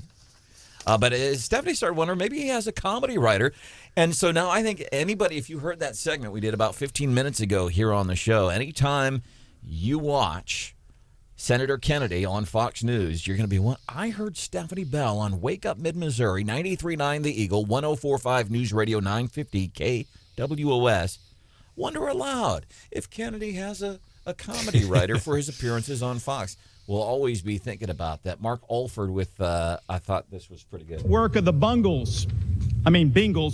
Cincinnati Bungles. And then at the end, calling out, hey, that Joseph Asai guy, he was the one that he drew the 15-yard penalty that ultimately gave the Chiefs the opportunity to put themselves into the Super Bowl. And he gave him some kudos afterwards. We played some of his audio in the locker room. The dude's in tears. Yeah. He is crying in tears, and I thought it was really cool. Again, I'll go back to the Dallas kicker who missed 17-point afters in that one playoff game a couple of weeks ago to come out and do that. People say, well, they're multimillionaires. That's what they're supposed to do. Yeah, but they're also human beings. And when you make a mistake that bad, it's kind of hard to do sometimes, and to be able to do it, I thought was really cool. Besides, Joseph Asai, we love you here in Missouri. Hopefully you get some forgiveness at home, too. Welcome. He's a good ball player. He certainly had a great career in college. Really good. Really good ball player, facing the music, taking ownership of his mistakes, too. Yeah. And that's the other thing. 22, how is it that you have people in positions of administration, let's say like of schools and stuff, people in their 50s and 60s, that can't take a lesson from this 22-year-old ball player? You take ownership, even when you make a mistake. Why is it we have the PR for a local school district in their 60s and an administrator in their 50s or 60s? They can't do what a 22-year-old kid did. What this 22-year-old kid did, he took ownership. I made a mistake. I'm sorry. What can I do to make this right? I think there's one other thing here, too, about the actual issue of CPS that I think is very important. Well, I didn't say CPS. Well, I'm not sure, but I definitely think that in terms of the contentious, obvious, and it was contentious at times, the bench trial. Brandon, you ask a very good question several times a week on this program, and you ask, why is this important to our listeners, and you might say in Callaway County or whatever. And to the point, sometimes people think what happens in the state legislature when they pass bills is routine, it's boring, etc. But really, where Basye won this case is one word in one state law, and the word was shall. Shall. If they had used the word may when they wrote that bill last year, I don't know that he wins this case, but the word was shall, and that's why and it was a fairly, at the time, routine bill, barely got any media attention at all. We learned that this law is this is an unprecedented case. There was no case study for Judge Jacobs to look at. Nothing has been looked at right now. The CPS, somebody, I think it was Basye's attorney, said actually there was a ruling involving St. Louis Public Schools. The judge said no, not in this particular law. So one word is what it boils down to, which proves the point how important it is, the work that the lawmakers do. What might be routine at the time is not necessarily routine. In this case, it's anything but routine. And we're still not done yet. We could have an appeal. Mm-hmm. So that's the name, Chuck Basye, and this is a separate issue for the Columbia Public School District. A judge saying yesterday that Columbia Public School District broke the law. We also have this real quick because I want to bring this up. We had somebody text us, and apparently they've been having a conversation with Brianna Lennon, it looks like via message or email. Brianna Lennon says, I want to clarify, we didn't ask for the change of judge in the lawsuit that was filed by CPS. I'm trying to clarify every news account I'm seeing. This is a news account from ABC 17. Boone County Clerk asks to intervene in Basye CPS case. Yeah, it was an intervener, and as I recall, that was, I think technically she's correct, but I think the attorney, Dykehouse, I do believe wanted it was a change of judge. So they switched from Judge Crane to, I think the big thing with her intervening had to do with and it's very complicated. Stephanie, I wish you could have been there with me because Basye and I talked afterwards and I wasn't quite sure I understood it, but it had to do with more or less about the way the ballot was going to be. There's a February 7th deadline. But yeah, I mean, the question is she a necessary party? Because she's the one who prints the ballot. And so when you get the judgment today, there's probably going to be an order from Judge Jacobs that says his name shall be printed on the ballot. Right. Who can he tell to print on the ballot? If he points at CPS and says his name shall be on the ballot, they're going to be like, we don't print the ballots. So, I mean, she really does need to be a part of the lawsuit because the remedy is really directing her to do something. And so, I mean, it makes sense that she's a part of it. And then also, I think from her perspective, you know, I think, and I don't know that they're going to get this exactly from this lawsuit, there is some question about, you know, who has the ultimate authority here? Because, you know, if you recall, the Secretary of State told Basye, hey, go over and you can file over at her office. And that's where he actually did file. And I think from her, I think I might want some clarity from the court about, hey, if someone comes over to my office because their office is closed, can I accept that paperwork? Or under the statute, do they have to file at the board? And so from her, I think it's more of a, what's my scope of authority and responsibility here? And I just want to follow the law. And I think she does want to follow the law. And Stephanie, that issue came up very briefly in court yesterday. Mr. Dykehouse, who is the intervener's attorney, who represents the county, in this case represents Ms. Lennon, he said, and again, he used the word moot, but he said in open court, and I don't think Basye's attorney disagreed, that pretty much you can't file in the future at the Boone County Clerk's office. But the judge really didn't get into that, and the judge didn't say one way or the other. The whole thing is just, it's very complicated. It really is. And Marsh, I want to do this. So sometimes we get knocked, well, you guys are against education. You speak negatively about schools, and that's just not, speaking the truth is not being negative on schools. Telling the truth, that's not being negative. Some kudos, Mr. Marsh, for some Blair Oaks athletes today. Yeah, you got the details right in front of you. Some folks being named as some big teams for Blair Oaks. Yeah, and I think they get to hang out with the governor for a little bit and everything. And state championship football champions, and the volleyball team too. Yeah, exactly. And I will clarify here. I'm looking at the docket sheet. The motion for change of judge was filed by CPS, not by Brianna Lennon. I think maybe some of the confusion was there was, you know, a whole bunch of motions all filed on the same day, and I think a lot of them were heard on the same day as well. In Chuck Basye, when he talked to us that day of it, he was under the understanding she wanted a change of judge. But again, it's very complicated. Really, the big thing is she was filing is an intervener. She was not sitting at the table. Dykhouse was doing it. Just that he was there. He did very little speaking yesterday. Brianna was sitting right next to me in court, the county clerk. And after the ruling, I talked to her very briefly and said, "Am I understanding this correctly?" Talking about how I wrote this story, and she said, "Yes, that's basically."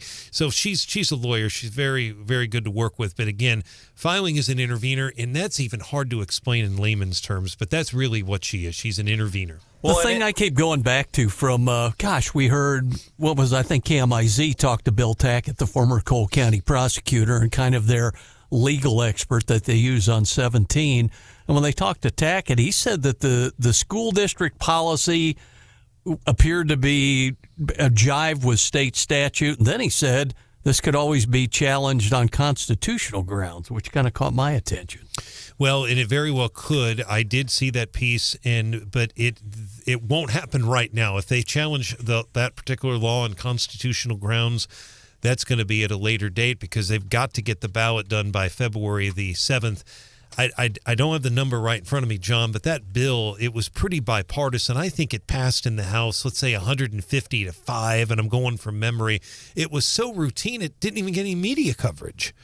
But yet it's now front and center in this case, all boiling down to one word, shall. And then Basye said something else to us last hour. He said they're telling him they want to charge him for some sunshine requests, and he may file another lawsuit. I don't know if that's what he said. Is that legal? Yes, it is. It is. They can legal. charge for research, and a lot of times you do see that, and they'll be like, "Well, you can have that for $150." Nothing is greater than 15 minutes later walking in with a check and a cheesy grin and just being like, "Here you go. Let's go." But importantly, too, Chuck Basye talked about in this lawsuit maybe getting attorney's fees. If he goes to battle with CPS, there are specific provisions in the Sunshine Law that if they do it, purposefully or willfully, he could make them pay his attorney's fees if they are, purposefully withholding documents from him. I think the one thing better whenever you get somebody who says, do you think when people charge for sunshine requests, do you think sometimes they're doing it because they're trying to stifle your request? Absolutely. Okay, I'm just making sure. But there's a but here, and I've got to say this in fairness. When I was at the Department of Corrections, sometimes people would request it would literally thousands and thousands of documents. Yeah. It wasn't even controversial stuff, but we're talking about, in one case, it was 30 hours of work for a researcher on statistics, and yes, the department had to charge a couple $100, and the newspaper paid for that. And the bottom line, 30 hours of work to put all these statistics together. And Brian's right. I mean, most departments have one person to handle that request. Some departments have multiple people, but should it be on the backs of taxpayers just because one person submits sunshine law requests every single day? So, there are instances in which I think it's completely fair to charge people for the time and the state's resources. There are other times where I think it is weaponized against citizens. And I love when, like you said, one of the greatest things in the world is when somebody says, well, this sunshine request is going to cost you X number of dollars, and you write that check out. The only thing better it's like pushing the poker chips across the table. All right. I call your bluff, dude. Gotcha. The only thing better than that would be going and paying in pennies, I think. So, by the way, Cincinnati mayor has, of course, Travis Kelce. After the Cincinnati mayor, he dissed the Chiefs, dissed Arrowhead Stadium after the Chiefs won the other night. Travis Kelce. Shut your mouth, you jabroni! Going after the mayor of Cincinnati. The mayor of Cincinnati. You know how he reacted to the comments made by Travis Kelce on TV in front of maybe almost 30 million people? You know what the mayor of Cincinnati said? He's like, I had that coming. Good for him. He took ownership. Yeah. He said, yeah, my bad. Again, why can't more people get this? Coming up, Morning Bell, business news. Little twist only Stephanie Bell can give you. What do you got for us today? The Wall Street Journal is reporting the U.S. consumer is starting to blank. Uh-oh. There's a lot of possibilities there, Miss Bell.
Hello, it's 8:27. Time for the Morning Bell. Business news, little twist only Stephanie Bell can give you.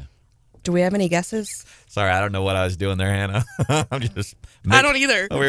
It's time for the business news, little twist only Stephanie. I'm over here click-clacking like I'm from an Aborigines tribe in Australia. We got a lot of earnings reports coming in this week, and the market was reacting a little negatively yesterday, although today the futures are up before the opening of the market. But this new headline gave me a chuckle out of the Wall Street Journal. It says the U.S. consumer is starting to, and technically it's two words, blank blank.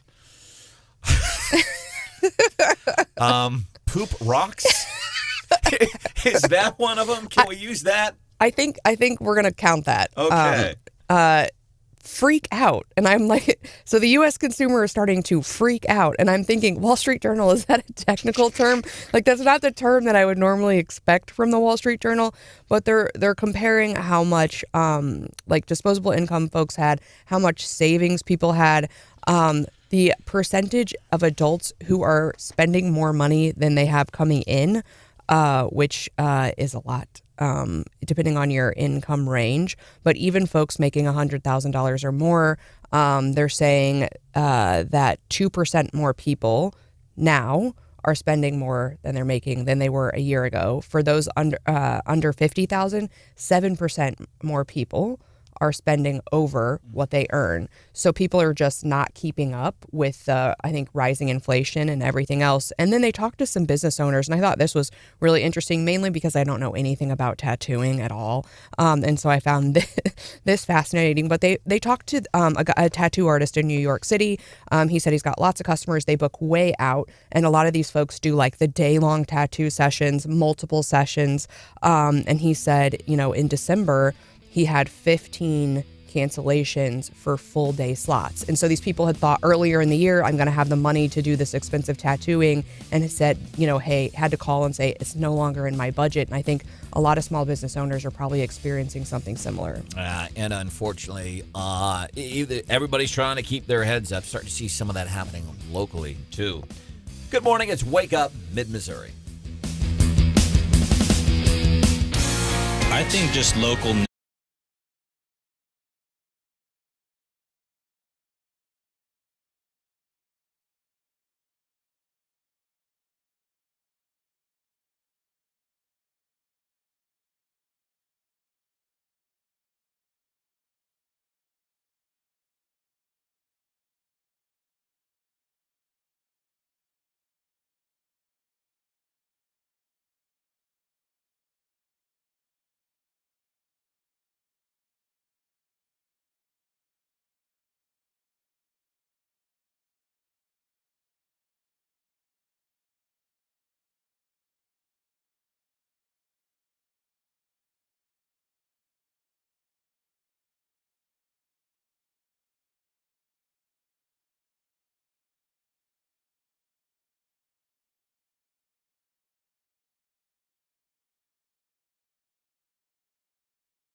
We know that there are letters and documents and material, the media seems to know more about it than Congress does, that are out there that were not stored properly, they're in his garage or whatever. We want to know what those materials are.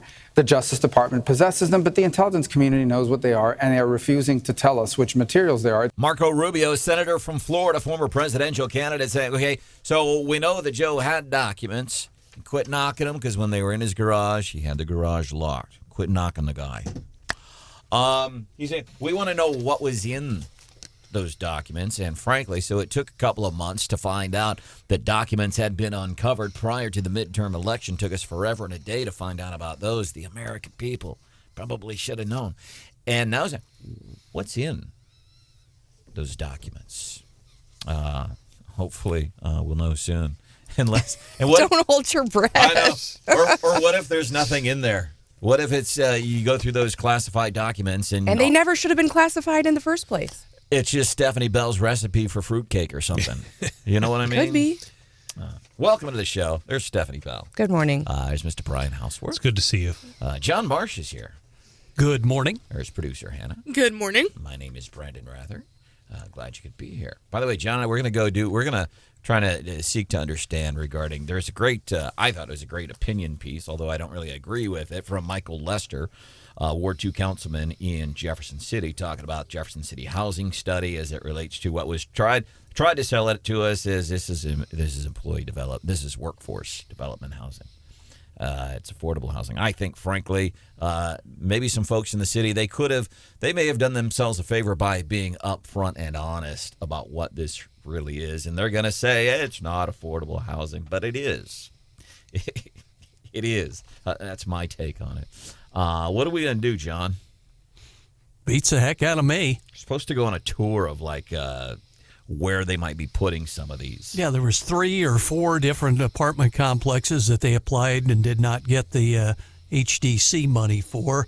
And the whole idea, if you want to call it low-income housing or workforce housing, I think that's just all semantics when you get down to it. But it's all about having enough people available to work. And there were, a fair amount of folks out there said fine and dandy, but why should a private developer get a tax break? And that was something, I mean, if you go back to, and I mention his name, obviously people think of what happened to him, but it was Governor Greitens who really raised issues about tax credits for these particular projects. That said, Brandon and John, they're looking at 3 to 4, low income's not the right term. Affordable housing maybe is the proper term. You can use any term you want. But this has been an issue, John, in Jefferson City for 30 years. I mean, I remember... Near East Side, there was one they applied for HDC money for within the last 10 years, and they didn't get it. Exactly. And do you remember, John, 1996, there was a proposal to build one next to Charm Tree across from Westview Heights, and people got all worked up. And I think that particular affordable housing, quote unquote, I don't think it's even there anymore. I think it is closed the last time I drove by. But it's been a sensitive issue. One of the issues is the tornado knocked out a lot of the homes for the poor people, and a lot of them right there in the neighborhood near the Jefferson City High School. I talked to one guy after Josh Hawley, the senator, was walking down the street. We met a gentleman. He was working 2 jobs. He was living in his car. He had nowhere to go. And I remember he had no hope. It was heartbreaking. And he 2 jobs, he was living in his car, and, it was awful. I remember seeing that. Well, here's the thing, because I really do see both sides of it. That's why John and I are going to go do some more research. We're going to be toured around to see where potentially some of these would go, because if you've got these, big employers, you've got, Unilever, and you've got Hitachi, and they're like, hey, we're trying to bring Scholastic. We're trying to bring good jobs to Jeff City. But we can't recruit because we can't find places for them to live. That's important when you start talking about some of your big-time employers in town. Well, and when I went to that housing conference, part of the developers were saying, hey, we would offer some of this workforce housing, some of this affordable housing, but the programs, the bureaucracy behind the federal programs costs us so much money. And it really costs us in terms of turnover. Whenever we want to turn these things over, whenever we want to start them up, they end up sitting vacant because we're waiting on the federal government, either the paperwork or these inspections or whatever else. And so then we aren't collecting any money because we're waiting on the government. And so when people say, hey, why do we need these subsidies? Well, it's the federal government that is causing developers to go, to choose not to do it because it's not financially feasible. So, I think a lot of these people, they're addressing the city, and some of it needs to, call your congressman and say, hey, these federal programs, they need to be streamlined. We need to cut the red tape. We need to cut the bureaucracy and make it easier for our local developers to do it in a way that makes sense for everybody. And I think that was a lot of the frustration I heard. I thought Brandon's suggestion that you made a while back was, what about these big corporations that are running these factories, the Quaker Windows and all of them? Why can't they help subsidize some of this? Interesting point. If you're the ones, if we're saying, hey, we're kind of doing this to protect you and help you to bring in and recruit employees, you're bringing in employees with the hopes that, and there's going to be a place for you to live in our lovely town of Jefferson City, then maybe you can help pay for it. The gist of what Michael Lesser wrote in the Jefferson City News Tribune, I printed this last week, Jefferson City has a severe affordable housing shortage and, unsurprisingly, a severe worker shortage. Well, if we have a worker shortage, then why do we need to build housing? There's no work. I'm kidding. Which came first, the chicken or the egg? Build it and they will come. Goes on to say, opponents will use misinformation to derail such developments, and he makes some comparisons because the Jefferson City News Tribune, I thought, did a really cool thing a couple of weeks ago. They took the they counted the opposition letters and comments, and I thought it was pretty interesting. But he is saying that some of these things are not true. That developments will bring drugs and increased crime. He writes, no evidence for this type of housing have that impact exist. Schools will be overburdened by low-performing, incorrigible students. And he acknowledges NIMBY, not my backyard, always wins. If I went and I bought property and I've been there for 15 years and now you come in and say, you want to build affordable housing in my backyard? No. And it has been controversial. There's no question about it. The other factor, John and Brandon and Stephanie, is that one of the things that we have not seen in Jefferson City that we have seen in Columbia, and part of it is they're landlocked. There's not a whole lot of land left for them to grow, and that's why annexation was so big in 2003. We do not see any major new apartment complexes being built. And I'm not talking about low income. I'm talking about just in general apartment complexes. John, the last one I remember, and it's very nice, is up on 179. It's called Cherry Creek up by the old batting cages. I lived there. You did. I didn't realize that. Okay. So Cherry Creek, but that's the last one. And that was built, a decade ago? Well, the bank loaned it to me because it went under. And so it was actually in bankruptcy. And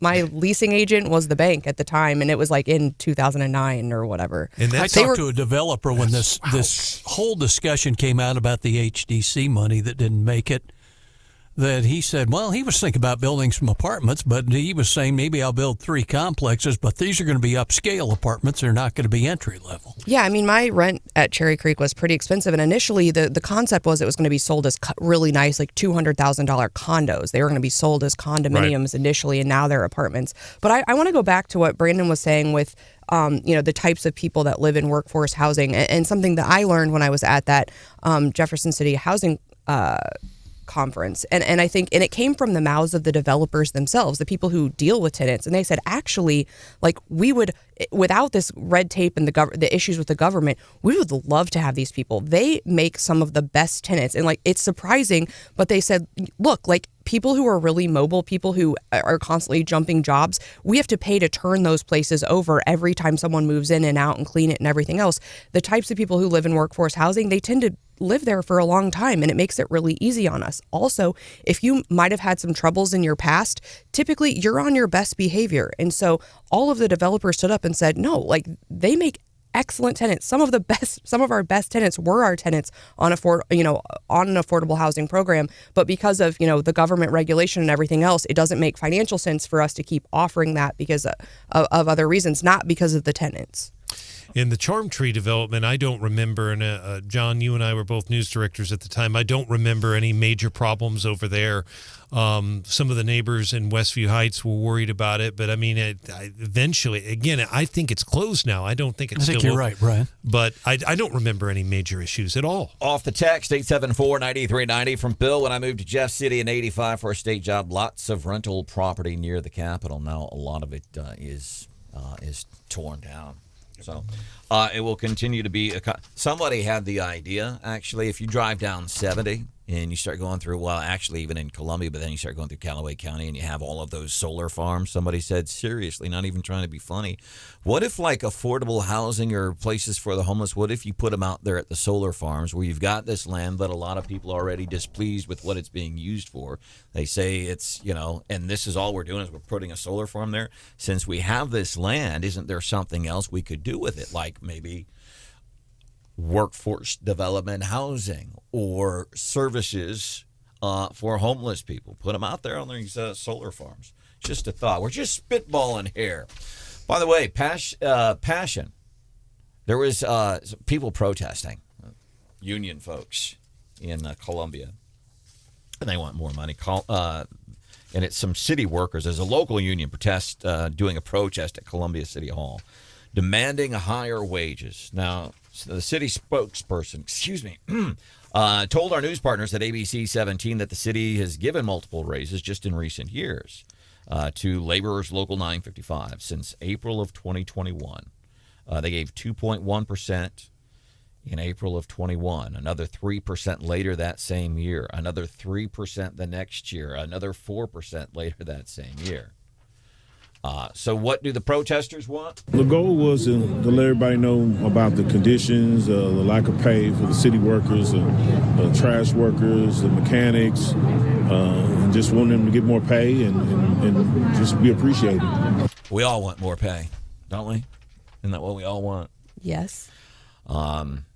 According to news accounts from ABC 17, protests started at 5. This was happening in Columbia City Hall because we had people ask, what was happening at City Hall, 5 o'clock, at rush hour? Everybody saw it. It's about 50 union members. They attended the rally.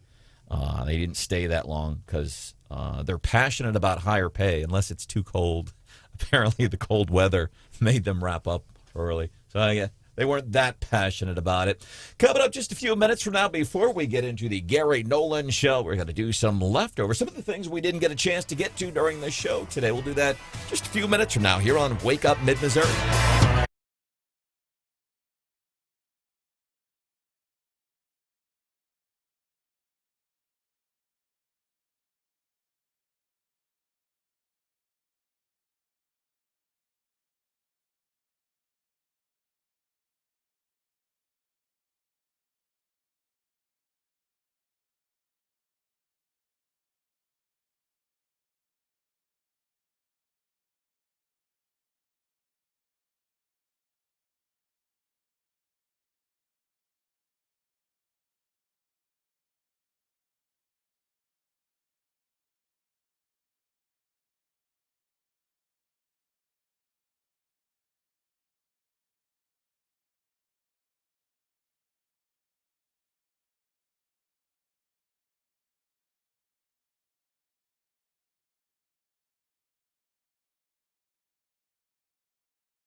Here's a big old serving of leftovers. Enjoy. Leftovers, some of the things we didn't get a chance to get to during the show today. I think some of my leftovers, we got some really good listener emails. Should have opened up the mailbag, but never should on yourself. That's what I always say, but some really good ones in there. So, Mr. Marsh, I will start with you. What do you have for leftovers this morning? Well, the guy Blues fans love to hate, Bobby Hull, the Hockey Hall of Famer and Stanley Cup champ, died Monday at 84. The guy who played for those rotten Blackhawks and the Golden Jet. 1,000-plus NHL games, 12-time All-Star Bobby Hull finished with 610 goals and 560 assists in his career that went from like the 50s into 80s. The 80s, yeah. Yeah. And he fathered Brett Hull, another Blues legend, by the way. So Bobby Hull passes on. The Golden Jet. How about that? Yeah, didn't like him when he was playing for the Blackhawks. Stephanie Bell, what do you got? Anything interesting for leftovers? So I got a couple of emails. We were talking about Joseph Asai. He is the guy who tackled Patrick Mahomes while he was out of bounds, basically put the Chiefs in the Super Bowl, and he gave a very emotional he met with reporters after the game. The guy is crying the entire time. In a dire situation like that, I got to do better. Things are happening so fast there, obviously. Did you have any idea you were at that sideline there? I mean, obviously you're in full... So he goes on the whole time. He's just got tears in his eyes. Listener Jack sends us an email. We weren't, just so we're clear, we weren't making fun of the guy. We were actually doing quite the opposite. We were talking about how big of a deal that is for him to be able to get out and face the media after something like that. Basically, it's your mistake largely why the Chiefs are in the Super Bowl and not you. But Jack wants to know, how much fun would you be making if, let's say, it was a school administrator that broke down and cried because of their mistake? Jack, don't come at us with your sound logic and reasoning. Come on. That's pretty good. Roughing the administrator was the call. 15 yards, automatic first down. Richard also said, while we're in the vein of schools, he said, I have never voted in a school board race before. He says, I will be voting now. And that's one of the things we were really big on. The more, listen, we go out and we vote for Eric Schmidt to be our U.S. Senator, and we go and vote for these big things. The more local or the more important. Richard, thank you so much for sharing it, because your city council members, your school board members, I would, if they said, Brandon, you can only vote in the race for city council or school, I would vote in the school board race in a heartbeat. That taxpayer dollars, you want that to reflect your community, and that's just not what's happening in Columbia. We're getting negative press over what Dr. Yearwood and these people are doing there. I would vote in the school board race before I would vote in the race for City Hall. Updates on the statewide races in 2024. We're getting word that Will Scharf is having an event tonight where he might kick off or and formally announce which race he's entering. Of course, he's expected to be entering the Attorney General's race. We heard last week that Andrew Bailey was officially kicking off his campaign, had opened a campaign committee, and we're kind of seeing a lot of activity right now because statewide Lincoln Days is coming up, which you and I are both planning to attend. Is it the weekend of the 10th? In Springfield, Missouri, but a lot of folks start kind of ramping up their campaigns because that's a big meeting of Republicans across the state, and people want to be able to show up there and work the room and campaign. And so I'm expecting some more activity. There's lots of other statewide races out there. There's some folks, like I know David Gregory's already announced for Senate, other folks eyeing various races in 24. So I always look forward to kind of the run up to Lincoln Days. And the big thing that happened at last year's Lincoln Days, of course, Senator Josh Hawley came out and endorsed Congresswoman Vicky Hartzler for Senate. Did not help her race, apparently. What else is in left? Oh, Chip Carey. It's official. Cardinals putting on a ring on it with Chip Carey